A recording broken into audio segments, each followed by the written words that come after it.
So we have an article that's breaking today from Gawker. This is from a girl who was 12 years old at the time. She was rendered, along with her family, from Hong Kong to Libya in a joint CIA MI6 operation in 2004. That's American and British intelligence took her out. And I want to read you this excerpt because it's very moving.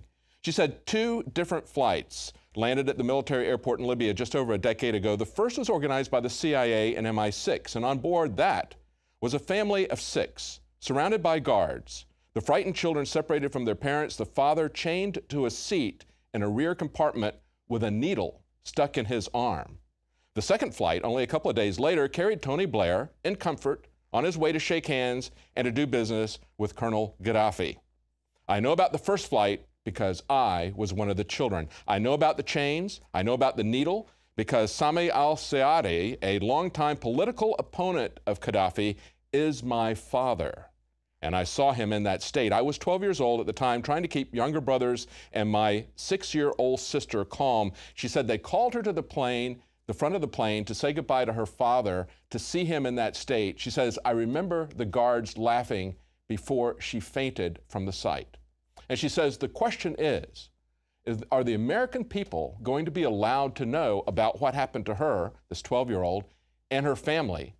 Or is the CIA going to be able to keep that secret? The information right now is sitting on the desks of the Senate Intelligence Committee. The question is, are they going to be allowed to redact that, to keep it from the American public for even longer period of time?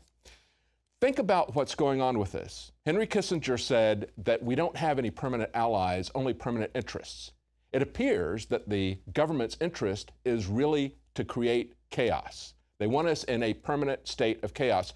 Remember what happened in Libya. This was 2004 that this had happened. But go back to the Reagan administration. Remember that Gaddafi was the most dangerous terrorist in the world at that time. He was Reagan's Osama bin Laden, a very useful foil. We were told, maybe it was true, that he took down the airliner at Lockerbie, Scotland.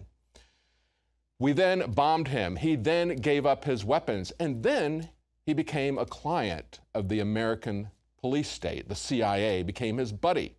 At this time now, in 2004, under the Bush administration, now Gaddafi is our friend.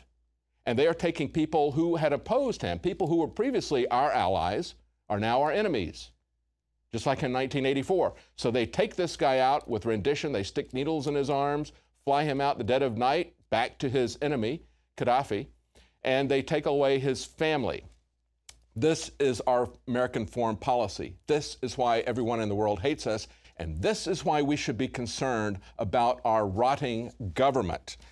Think about that. Now, this is Libya. That was 2004. And then in another 7 years or so, Obama goes back to Libya, starts a war without Congress's authorization, an impeachable offense, by the way, for which Congress will not impeach him, will not get rid of the corruption. And then, of course, we have Benghazi, where they're passing weapons to the people in Syria, the rebels in Syria, who later became ISIS, that are now fomenting other chaos throughout the Middle East. This is our foreign policy. We need to see this information. The American people need to wake up about this. Stay with us. We're going to be right back this week. The Black Hat Conference is starting in Las Vegas. We have news about that and news about the incredible links that the American government will go to spy on you. They can get very inventive. Stay with us. We'll be right back. City of Austin tap water versus filtered City of Austin tap water. I can taste dirt in it. God knows what's in this. This has an aftertaste. Tastes like Austin water? Yeah, it does. Ugh. These people just sampled City of Austin tap water straight from the faucet. Next, we had them try a sample of tap water filtered through the ProPure G2.0 filtration system. High quality H2O. That one is better. Tastes like nothing. Yep, I know what good water tastes like. It's good water. Most tap water contains added substances like fluoride, chlorine, Monsanto's deadly pesticide, glyphosate, and many others. Studies prove that these substances are linked to an assortment of major health issues, including tooth decay, lowered IQ, and even cancer. It tastes like you're drinking out of the lake when you're drinking tap water. Yeah, it has that processed flavor to it. The ProPure G2.0 filtration system removes these deadly substances and many more, leaving only fresh-tasting, deliciously clean water. Okay, this is very tasty. It's good water. Refreshing. It's good. Go to InfoWarsStore.com today. Use promo code WATER and save 10% off your ProPure purchase. Again, that's InfoWarsStore.com or call 1-888-253-3139. The facts are in. The studies are legion. Sodium fluoride and other toxic members of the fluoride family are devastating the health and cognitive ability of the American people. I am extremely excited to announce the exclusive InfoWars Life Fluoride Shield formulation, fusing 6 of the best documented ingredients from around the world to help the body remove not just toxic fluoride residues from the body, but a whole host of toxic substances. Secure your Fluoride Shield at InfoWarsLife.com today.